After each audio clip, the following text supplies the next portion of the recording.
자, 여러분 반갑습니다. 다음 주부터 우리가 등교를 할 예정이었으나 코로나19의 영향으로 등교가 무기한 연기되었습니다. 참 불편하고 깝깝한 것도 많지만 끝날 때까지는 끝나지 않았으니 방심하지 마시고 건강과 안전에 각별한 주의를 해야 하겠습니다. 자, 이번 주 6주차 원격 강의는 교재 제3장 자산, 부채의 평가와 공정가치부터 수업을 시작하겠습니다. 지금까지 우리는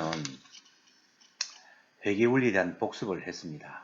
그리고 재무회계에 대한 개념적 틀에 대한 이해를 바탕으로 해서 본격적으로 재무회계의 내용을 배울 단계에 왔습니다. 그 전에 한 가지 학습해야 할 것은 재무회계의 기본이 되는 자산, 부채의 평가와 그 기준이 되는 공정가치의 개념입니다.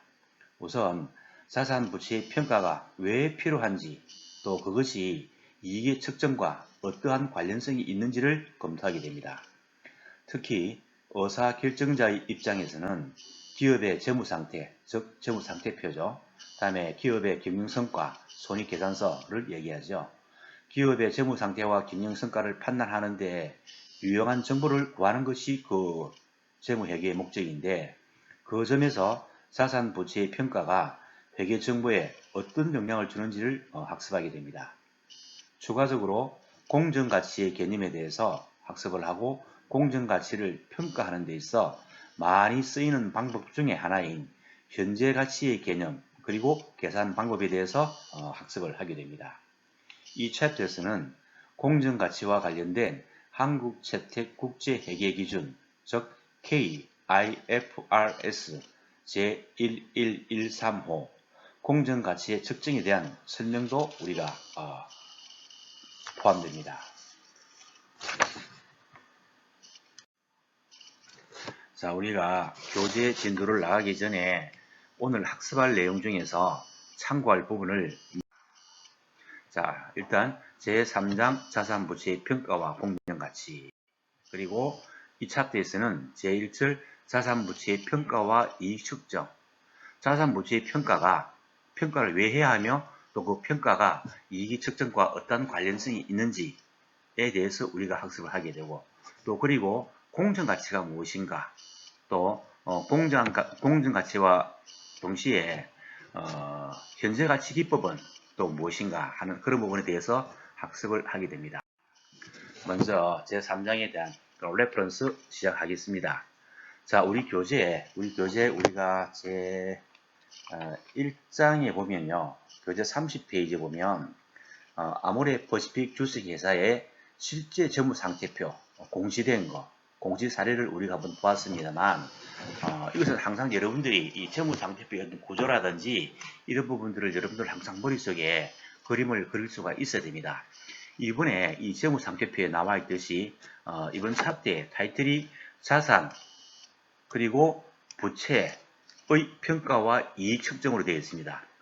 그러면은 이 자산은 무엇이며 부채는 무엇인가 또 이 자산에 또 부채에 대한 평가는 왜 해야 하는가 이런 부분에 대해서 학습을 하는데 자 우선 재무상태표는 2018년 12월 31일 현재로 되어 있다.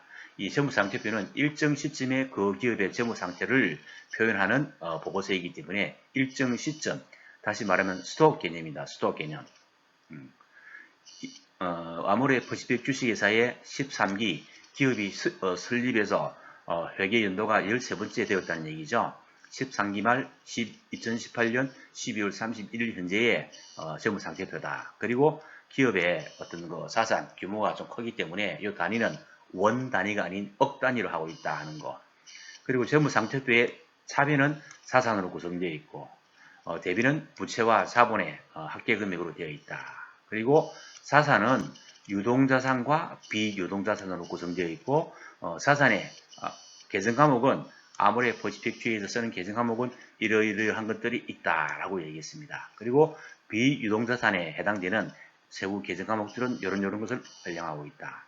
따라서 유동자산의 합계금액인 10,745 플러스 비유동자산의 금액인 36,044를 합치게 되면 아모레 퍼시픽 주식회사의 2018년도 12월 31일 현재의 자산의 총계 46,789가 된다는 것이고, 그럼 대변에 세무상태표의 대변에 부채와 자본으로 구성되어 있는데, 아모레 퍼시픽의 2018년 12월 30일 현재의 부채는 유동부채와 비유동부채 이렇게 나누어져 있고, 부채의 세부적인 계정 과목들은 이렇게 구성되어 있다.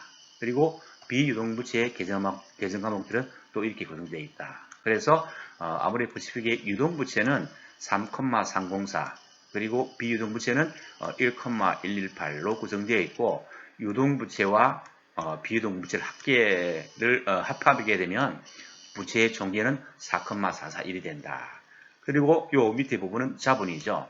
아모레 퍼시픽의 자본은 자본금, 주식발행 초과금, 자본잉여금, 기타 자본 구성요소, 기타 포괄손익유계, 이익잉여금 등으로 구성되어 있다. 그리고 그 자본의 총계는 42,368이다. 그리고 부채 총계와 자본 총계를 합친 금액은 46,789.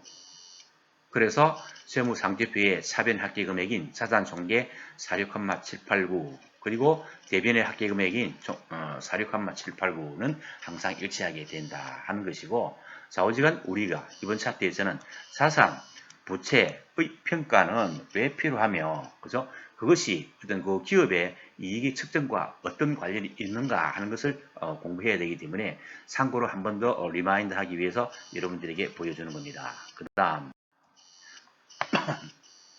또 우리가 아모레 퍼시픽의 포괄손익계산서를 봤습니다. 자, 손익계산서 또는 손익계산서 또는 포괄손익계산서는 일정 기간 동안에 그 기업의 경영성과를 나타내는 재무보고서이기 때문에 2018년 1월 1일부터 2018년 12월 31일까지 1회계 연도 동안에 총 수익 금액과 총 비용 금액을 차감하고 순수하게 남은 그 기업의 단기 순이익이 얼마인가 하는 것을 보여주는 재무보고서 중에 하나입니다. 역시 단위는 억으로 되어 있고요.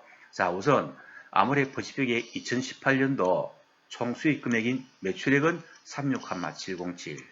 요 매출에 들어간 총 매출의 원가는 11,550. 그래서 매출액에서 매출 원가를 차감하면 매출 총이익 25,157이 되고, 다음에 우리가 제조와 관련이 없는 비제조 원가는 판매를 하기 위해서 들어간 비용 또는 일반 관리를 하기 위해서 들어간 비용은 판매비와 일반 관리비로서 손익계산서에 바로 나타납니다. 그죠? 그 금액은 2,435. 따라서 매출 총이익에서 판매와 관리를 위해서 지출된 비용 1,435를 차감하게 되면 영업이익, 순수한 아모레 퍼시픽의 1년 동안의 영업활동을 통해서 벌어들인 영업이익은 3,722. 여기서 영업의 수익은 플러스하고 영업의 비용은 차감하게 되면, 그죠? 법인세를 납부하기 전에 순이익은 3,611인데 아모레 퍼시픽의 2018년도 법인세 세금은 864이다. 864이다. 그죠? 그래서 영업이익에서 법인세를 차감하게 되면은 단기 순이익, 1년 동안 벌어들인 순이익은 2,747인데 세후 포괄손익이 있습니다. 그죠? 세후에 기타 포괄손익. 여기서 이익은 플러스하고 또 손실은 마이너스하고 하는데 두 개 다 보니까 이익이다. 그죠? 215억 원 플러스 15억을 합치니까 230억 원. 기타 포괄 손실은 없다. 그죠? 손이익만 있다. 그죠? 그래서 단기 순이익 2,747에서 포괄 손이익 230을 플러스하면은 단기 총 포괄 이익은 2,977억 원. 그리고 2,977억 원의 순이익을 아모레 퍼시픽 주식회사가 발행한 총 주식수로 나눠 보니까 아모레 퍼시픽이 한 주당 발생된 이익은 3,981원이다. 요걸 왜 제가 말씀을 드리냐면 우리 교재 지도 나가다 보면 뭐 PER, PBR 같은 그런 재무 관련 용어들이 나옵니다. 참고로 한번 설명하기 위해서 미리 보여주는 겁니다. 여기서 내가 보여줄 거는 주당 단기 순이익이 얼마냐 하는 거. 그죠? 요거. 나중에 다시 한번 언급하게 됩니다. 그 다음. 자, 72의 법칙이라는 게 있습니다. 내가 가진 원금이 2배가 되는데 걸리는 시간은 과연 얼마나 걸릴 것인가 하는 문제. 자, 원금이 2배가 되려면 현재 내가 가지고 있는 돈을 2배로 불리려고 하면 얼마나 걸릴까요? 만약에 연 10%의 금리로 굴린다 그러면 10년이라고 단순하게 생각할지도 모르지만 72의 법칙을 활용하면 다음과 같이 달라집니다. 자, 72 법칙이란 것은 복리자산에 투자할 경우 원금을 2배로 만드는 데 걸리는 기간은 대략 72 나누기 연간 수익률이 된다는 그런 법칙입니다. 자, 72 나누기 연 수익률이 10%다. 그러면은 72 나누기 10%니까 7.2년 후에는 내 원금이 2배가 된다.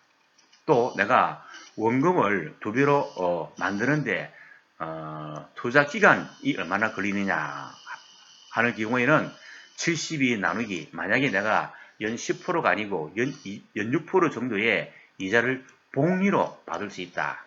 복리로 받으면서 동시에 원금과 우리가 받은 이자를 합쳐서 계속해서 저축을 해 나갈 경우에는 원금이 2배가 되는 기간은 얼마나 걸리는가 할 적에 72 나누기 이자율 6%를 하게 되면 12년 후에는 내 원금이 2배로 된다. 그래서 연수익률에 따라서 또는 투자 기간에 따라서 원금이 2배가 되는데 걸리는 시간이나 거기에 대한 연수익률이 얼마가 되어야 되는가 하는 그런 것을 설명하는 것인데 이런 것은 아주 우리가 재테크할 적에도 많이 활용되고 있는 그런 부분입니다. 참고로 잘 활용하시기 바랍니다. 그 다음 제가 조금 전에 단리와 복리로 했을 때라고 얘기했는데 자, 복리와 단리는 어떤 차이가 있을까요? 단리는 원금에만 이자가 붙는 반면에 복리는 원금과 이자를 더한 금액에 이자가 또 붙는 방식입니다. 예를 들어서 100만 원을 연 10%의 수익률로 투자를 한 3년 동안 한다라고 가정을 하고 비교를 해보면 자, 우선 단순 이자율로 계산하게 되면 100만 원 첫 번째 연도에 원금 100만 원 플러스 이익률 10%니까 10만 원 이익이 생기죠. 이자가 생기죠. 그 다음에도 100만 원 곱하기 10%니까 또 10만 원 이자가 생기고 3년 사이에도 10%가 생기게 됩니다. 그래서 단순 이자율로 계산하게 되면 3년 동안 우리가 투자를 해야 될 경우에는 30만 원의 이자가 발생이 되는데 이것을 복리 단순 이자율이 아닌 복리로 계산하게 되면 어떻게 되는가? 자, 첫 번째 연도는 100만 원 곱하기 10%니까 이자 10만 원이 되지만 그 다음 해에는 어떻게 되는가 하면 원금 100만 원 플러스 1년 차에 발생된 이자 10만 원을 플러스하면 110만 원이 되죠. 이 110만 원이 원금이 되는 거예요. 이 110만 원 곱하기 연이율 10% 하게 되니까 11만 원이 되는 것이고 3년 차에는 원금 100만 원 플러스 그동안 첫 해에 발생된 이자 10만 원, 두 번째 해에 발생된 이자 11만 원을 합치면 121만 원이 원금이 되어서 거기에 따른 연이율 10%를 계산하게 되면 3년 차에는 이자가 12만 1,000원이 됩니다. 따라서 1년차, 2년차, 3년차 이자를 전부 다 합치게 되면 33만 1,000원. 따라서 단순 이자율로 계산했을 때와 복리로 계산했을 때 3년만 지난다고 하더라도 33만 1,000원 마이너스 30만 원 하게 되니까 3만 1,000원의 수익이 더 발생될 수가 있습니다. 단순 이자율 단리로 계산하느냐 복리로 계산하느냐에 따라서 3년 만에도 이 정도 약 3.1%의 차이가 나는데 이것이 만약에 10년, 20년, 30년, 50년, 100년이 지나면 얼마나 차이가 날까요? 도도하게 차이가 나겠죠. 그렇습니다. 자, 그래서 단리와 복리의 차이는 투자 기간이 길면 길수록 엄청나게 기하급수적으로 차이가 납니다. 40년을 지나니까 단리로 계산하게 되면 500만 원밖에 이자가 발생이 안 되는데 이걸 갖다가 똑같은 방법으로 복리로 투자를 해줄 경우에는 4,526만 원이 된다는 것입니다. 40년이 지나니까 거의 한 9배 정도 차이가 나죠. 그렇습니다. 그래서 단리와 복리의 차이는 시간이 길면 길수록 굉장히 더 차이가 커진다, 폭이 커진다. 이것을 갖다가 어떤 화폐의 시간 가치로 볼 수도 있습니다. 여러분들 다음에 한번 언급하도록 하겠습니다. 만약에 여러분들 식사하고 커피 한잔 마실 수 있는데 자 테이크아웃 커피 한 잔에 한 3,000원을 갖다가 내가 식사를 하고 커피를 안 마시고 매일 하루에 3,000원씩을 한 달 30일 잡고 그죠? 저축을 한다. 돈을 모은다라고 생각하면 3,000원 곱하기 30일 하면 9만 원이죠. 3만 원, 3,000원 곱하기 3,000원, 한 달에 9만 원씩, 9만 원 곱하기 12개월 하게 되면 1년 동안에 커피값 108만 원이 됩니다. 108만 원을 5%에 투자할 수도 있고 10% 투자할 수도 있습니다. 상황에 따라서 또 어떤 상품을 선택하느냐에 따라서 어떤 금융상품을 선택하느냐에 따라서 그래서 1년 차이는 원금은 108만 원, 5년 때는 540만 원. 다음에 한 30년 지나니까 하루에 3잔짜리 커피를 갖다가 마시지 않고 한 달에 9만 원씩 30년을 모으니까 그 원금은 3,240만 원이 됩니다. 그런데 이것을 갖다가 투자 수익률로 또 복리로 계산하게 되면 투자 수익률에 따른 복리로 이자를 계산하게 되면 5%일 경우에는 원금 3,240만 원에 그죠? 7,520만 원이라는 그런 투자 수익률을 올릴 수가 있고 10%를 하게 되면 투자 수익률이 2억 500만 원이 됩니다. 하루 한 잔 3,000원 커피값을 연 10% 수익률로 매월 중요한 것은 복리입니다. 복리. 복리로 투자했더니 30년 후에는 2억 원이 넘는 큰 돈이 됩니다. 원금 3,200만 원이 복리로 계산해서 30년이 지나니까 2억 500만 원이 된다는 얘기죠. 굉장히 엄청난 그런 효과를 여러분들은 체감할 수 있습니다. 만약에 여러분들이 저축을 하더라도 저축 중에서 정기예금이라는 게 있습니다. 그냥 은행 가서 100만 원 1년 계약해서 1년 뒤에 내가 100만 원 찾겠다. 그러면 은행에서는 요즘 같으면 한 1% 정도 줄 거예요. 근데 만약에 한 5년짜리 내가 이 100만 원을 지금 정기예금 시키고 5년 뒤에 내가 찾겠다 그러면은 1%, 5년 지나면 한 5% 준다고 할 건데 5년 지나는 것은 8% 내지 9%를 준다라고 제안을 합니다. 왜 그럴까요? 복리 효과 때문에 그렇습니다. 만약에 은행에서 5년이 지났는데 단순하게 연 1% 곱하기 5년 해가지고 5%만 더 이자로 주겠다. 그러면은 그렇게 하면 안 되죠. 1년 만기 끝나면 또다시 원금 플러스 이자 101만 원에서 다시 또 정기예금을 해야죠. 그럼 101만 원에 대한 똑같은 정기예금 이자율 되면은 또 더 늘어나고 복리 효과를 누릴 수가 있겠지. 그죠? 그렇습니다. 재테크할 때 많이 활용되는 그런 내용입니다. 그래서 복리 효과를 그죠? 1626년도 지금부터 한 394년 약 400년 전입니다. 미국에 들어온 이주민들이 맨해튼에 살고 있는 인디언 원주민들에게 맨해튼이라는 그 지금 세계에서 가장 땅값이 비싼 그런 지역인데 거기 살고 있던 원주민 인디언에게 26달러 지금 우리 돈으로 환산하면은 요즘 US 달러 레이트가 한 1,200원 잡는다 그러면 한 31,200원 정도 약 3만원 듭니다. 3만원을 받고 인디언이 3만원을 받고 맨해튼에 대한 모든 땅의 소유권을 이주한 사람에게 줬습니다. 권리를 다 이양했죠. 그런데 400년, 394년이 경과하고 난 뒤에 만약에 그 인디안이 연 8%의 수익률이 되는 그걸 갖다가 복리로 계산해서 복리로 연 8% 되는 그걸 갖다가 투자를 했다 그러면 지금의 그 가치는 약 400년 후에 현재의 가치는 약 40조 달러. 자, 1조 달러 1200조죠. 10조 달러 1경 2조죠. 40조면 얼마입니까? 4경 8조입니다. 4경 8조. 지금 맨해튼 수십 개, 수백 개를 살 수가 있겠죠. 그러면 과연 그때 26달러를 받고 맨해튼의 토지 소유권을 그저 이전한 인디언은 어리석을까요? 안 그러면 현명할까요? 만약에 복리 효과를 알고 있고 또 복리 효과를 누릴 수 있는 투자 상품에 투자를 했다 그러면 매우 베리베리 현명한 그런 사람이죠. 그래서 아인슈타인은 이 복리 효과를 세계 제8대 불가사의라고 얘기를 합니다. 엄청나다는 거죠. 시간이 지나면 지날수록. 그렇습니다. 그리고 또 우리 교재를 공부하다 보면 약속음이라는 표현이 나옵니다. 약속음. 약속음은 뭔가 하면 만약에 우리 회사에 원재료를 구입했는데 원재료 구입 대금이 예를 들어서 5천만 원이다. 5천만 원인데 5천만 원을 현금으로 줘야 되는데 지금 당장 현금은 없다. 그래서 지금 현금 5천만 원은 없어서 지금 원재료 대금을 줄 수는 없지만 3개월 뒤에는 우리가 5천만 원을 현금으로 줄 수가 있다. 라고 거래처와 약속을 하고 원재료를 공급을 받습니다. 공급받고 말로만 외상으로 3개월 뒤에 주겠다라고 하면 안 되니까 3개월 뒤에는 반드시 우리가 5천만 원을 갖다가 우리 거래처에 지불하겠다는 약속을 하고 발행하는 정서가 바로 약속어음입니다.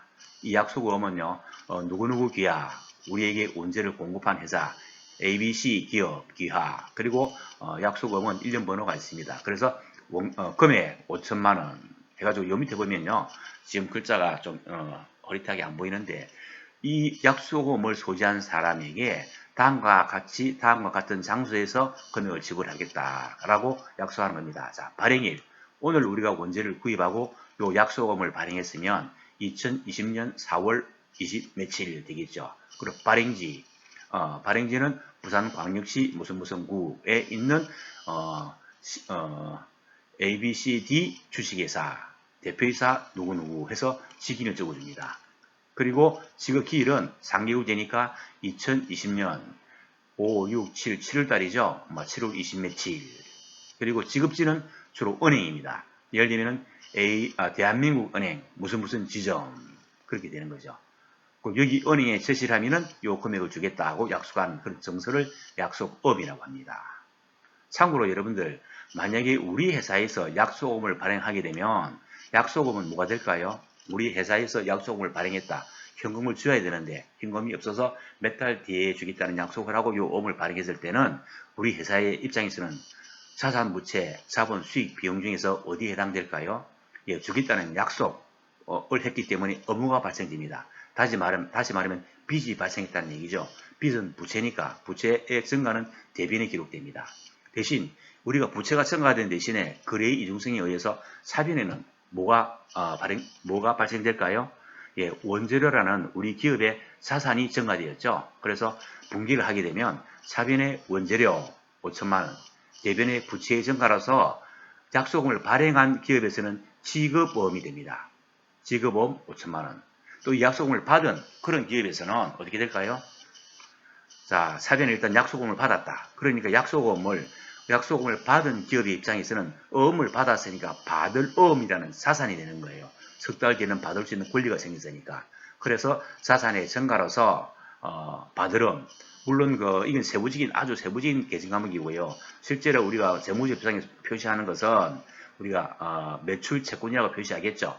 매출하고 외상을 해줬으니까 매출 채권, 자산의 증가로서 사변에 기록하고 대변에는 우리 회사에 있던 제품이 출고되었죠. 그죠? 출고되면서 매출이라는 수익이 발생되었죠. 그 수익의 발생으로서 매출액 5천만 원, 사변에는 받을음 5천만 원, 매출 채권 받을음 5천만 원 이렇게 분기가 되겠죠. 요 밑에 보면요. 당좌수표라는 게 있습니다. 혹시 여러분들 중에서 일부 학생들은 당좌수표 얘기 좀 들었을 겁니다. 당좌수표는 약속음하고는 조금 차이가 있습니다. 자, 우리가 원재료 5천만 원을 구입했는데 현금 보통 기업에서 현금 5천만 원을 보관하면 도난이나 분실 우려도 있고 하기 때문에 5천만 원씩 현금을 다 두진 않죠. 우선 필요한 거 몇백만 원 정도는 모르겠습니다. 그 외에는 다 은행에 맡겨놓고 있죠. 그래서 지금 우리가 현금 줄 수 있다. 그런데 현금 은행이 찾아와서 주느니 네가 가는 길에 바로 은행에 찾아가지고 가져가라 라고 할 적에 발행되는 것이 바로 당좌수표입니다. 당좌수표는 일람출급이라 그래요. 은행에 제시함과 동시에 바로 현금을 받을 수 있습니다. 현금과 똑같은 그런 기능을 합니다. 그래서 요 당좌수표에 지급은행은 대한민국 은행 무슨 지점 금액 5천만 원 해가 발행일자 2022년 4월 며칠 하고 ABCD 주식회사 대표이사 누구누구 해가 지금 딱 찍어줍니다. 이 당좌수표를 우리 거래처에서 원재료를 납품하고 가져가서 가는 길에 아니면은 거래처에 은행에다가 이렇게 맡겨놓으면 바로 우리 회사의 보통예금 계좌로 입금이 됩니다. 그런 것을 당좌수표라고 합니다. 당좌수표를 발행했을 때 당좌수표를 발행한 기업, 우리 회사의 입장에서는 어떻게 회계처리를 하느냐. 그러니까 일단은 우리 회사의 원재료라는 자산이 증가되어 있기 때문에 차변에 원재료 5천만 원, 대변에는 보험도 아니고 현금도 아니죠. 당좌수표죠. 당좌수표는 뭐로 처리할까요? 우리가 회계 기준에 보면요. 처리 기준에 보면 당좌 수표는 일람 출급이기 때문에 현금과 똑같이 처리한다라고 되어 있습니다. 따라서 우리 회사에서는 차변에는 원재료 5천만원, 대변에는 현금 5천만원 할 수도 있지만 일단은 우리 회사에 당좌 계좌, 보통 예금 계좌가 아닌 당좌 계좌에서 요 돈이 빠져나가야 되기 때문에 보통 당좌 예금 5천만원 이런 식으로 처리합니다. 말은 실질적으로는 현금이나 똑같은 거지만 우리 계정하고 분류할 적에는 현금은 현금이고 당좌 수표를 발행할 적에는 당좌 예금, 당좌 예금 잔고에서 빠져나가야 되니까 자산이 감소가 되니까 당좌 예금으로 표시할 수도 있습니다. 참고로 말씀드리고요. 다음에 또 교재 연분 차트를 하다 보면은 PER이라는 표현이 나옵니다. PER. PER은 Price on Earning Rate, Ratio 해가지고 PER은 현재 주가를 한 주당 순이익, 다음에 순이익분의 총발행 주식수. 아까 조금 전에 우리가 아모레 퍼시픽 주식회사의 포괄손익계산서를 봤죠. 그러면 주당 순이익 제가 설명드렸죠. 그때 바로 그것이 주당 가치 3,900 얼마, 그것이 바로 PER이 되는 거예요. 그래서 현재 주가를 주당 순이익으로 나눈 값으로 주당 수익률, 주당 순이익률, 주가 이익률, 주가 수익 비율, 주가 이익 비율, 주가 순이익 분류, 주가 순이익 배율, 주가 이익 배율 이런 식으로 많이 표현하고 있습니다. PER은 주가가 주당 순이익이 몇 배가 되는지를 나타내 주기 때문에 PER이 높다면 수익에 비해서 주가가 고평가된 것이라 볼 수가 있다. PBR 조금 전에 나중에 설명할 겁니다. PBR이 이 기업의 재무상태 면에서 주가를 판단하는 지표인데 반해서 PER은 기업의 수익성과 주가를 평가하는 지표. 따라서 뭘 보고 할 수 있다? 손익계산서 또는 포괄손익계산서의 단기 순이익을 보고 평가할 수 있다는 얘기죠. 뭘 보고 평가하는 지표다. 또한 PBR은 여기 보세요. 재무상태에서 주가를 판단하는 지표라 했으니까 재무상태표 상에 그 기업의 순자산이 무슨 말인가 하면 재무상태표의 자산의 총계에서 대변의 부채 금액을 차감하면 자본이 되죠. 그 자본을 다른 표현으로 순자산, 우리가 가지고 있는 자산 중에서 부채를 부분을 차감한 순자산이라고 표현할 수도 있습니다. 그런 면에서 그 회사를 PBR은 그 회사를 스톡면에서 보고 있다. PBR은 그죠? PBR은 어디 스톡면이죠? 재무상태표. 일정 시점의 그 기업의 재무상태 면에서 보고 있는 반면에 PER은 그죠? 플로우 기간 동안 일정 기간 손익계산서 또는 포괄손익계산서를 얘기하죠. 플로우 면에서 보고 있다. 서로 보완관계에 있는 이들 두 지표는 정권 분석 기법 중 기본적 분석에서 쓰는 대표적 지표로서 함께 사용되는 경우가 많습니다. 요거 PER, PBR 여러분들 뭐 누구나 다 재테크에 관심은 있습니다. 조금 더 공부를 하기 위해서는 이런 상식적인 용어에 가까운 PER, PBR 그리고 재무상태표 분석 정도는 알고 있어야 됩니다. 아시겠죠? 그 다음 PBR은 Price on Book Valuation이라고 합니다. Book Value가 뭡니까? 장부가치. 장부상 남아있는 장부가치를 이야기합니다. 그래서 주가를 한 주당 순자산으로 나눈 것이기 때문에 우리말로는 주가 순자산 비율 혹은 주가 순자산 배율이라고 합니다. 기업의 총자산에서 부채를 빼면 자본인데 그 자본을 다른 표현으로 순자산으로 표현할 수도 있다는 얘기입니다. 내가 아파트 10억짜리가 있는데 3억은 은행 대출이다. 빚이다. 그죠? 그럼 이 아파트에 내가 가질 수 있는 순자산은 얼마죠? 10억 가치에서 부채 3억을 뺀 나머지 7억은 내 자본이라 할 수도 있고 그것이만이 10억짜리 아파트를 팔면 3억은 빚을 갚아야 되니까 남아있는 7억은 바로 내 순자산이 된다 라고 이해할 수도 있습니다.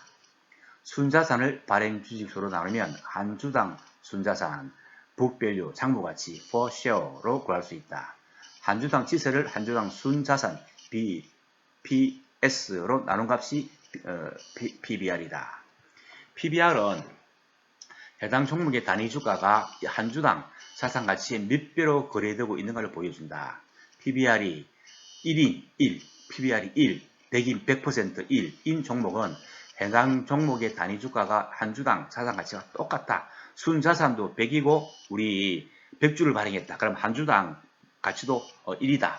그런 의미죠. PBR이 1보다 큰 종목은 주가가 자산 가치보다 높아서 고평가되었다고 해석할 수 있습니다. 1 미만의 종목은 주가가 자산 실질 가치보다 낮기 때문에 저평가가 되었다고 볼 수가 있습니다. 여기서 여러분들이 생각해야 될 문제는, 자, PBR은 내가 A라는 기업에 주식을 사려고 하는데 PBR 지수가 높을수록 좋을까요? 낮을수록 좋을까요? 예, 낮을수록 저평가되었기 때문에 현재 실제 가치보다 저평가되었다는 것은, 그죠? 앞으로 이 가치가 더 올라갈 가능성이 훨씬 높다는 얘기죠. 그래서 PBR을 보고 1보다 낮고 이왕이면 가장 적은 PBR에 해당되는 기업의 주식을 사면 적어도 순자산 면에서는 앞으로 오를 가치가 많다라고 판단하고 우리가 주식을 선택할 수 있습니다. 자, 이상 여기까지만 하고 1강 마치도록 하겠습니다.